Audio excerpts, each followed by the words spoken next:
কাজের ফাঁকে অবসর সময়ে আমরা কোথাও না কোথাও বেড়াতে যাই। তারই ধারাবাহিকতায় আজকে আমরা বেড়াতে এসেছি বগুড়া রেলওয়ে স্টেশনে। আজকে আমার সফর সঙ্গী আব্দুর রহিম ভাই এবং পায়েল। ইতিমধ্যে একটি ট্রেন এসে স্টেশনে দাঁড়ায় এবং সৌভাগ্যবশত আমরা দেখতে পারি আমাদের পূর্ব পরিচিত ট্রেনের লোকোমাস্টার বা এলএম রফিকুল ভাই, যিনি বাংলাদেশ রেলওয়ে শ্রমিক দলের বোনারপাড়া শাখার সভাপতির দায়িত্ব পালন করছেন এবং সান্তাহার কাউনিয়া রেলপথের কমিউটার এবং লোকাল ট্রেনের লোকোমাস্টার কিংবা চালক হিসাবে দায়িত্ব পালন করছেন।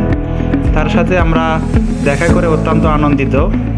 তিনি আমাদেরকে অনেক বাহবা দেন এবং অনেক দিন পরে দেখা হওয়ায় তিনি অনেকটাই খুশি হন। 2303 লোকোমোটিভ নিয়ে রফিকুল ইসলাম ভাই কলেজ ট্রেনটি সান্তাহার থেকে বোনারপাড়া জংশনের মধ্যে যাত্রী এবং মালামাল পরিষেবা দিয়ে আসছিলেন। ট্রেনে অনেকটাই ভিড়, মূলত এই সময় মানুষ কাজ শেষে বাড়ির পথে যাত্রা করে। যথাযথ যাত্রা বিরতি শেষ করে রফিকুল ইসলাম ভাই ট্রেনটিকে পরবর্তী যাত্রা বিরতির জন্য বগুড়া স্টেশন থেকে নিয়ে চলে যায়।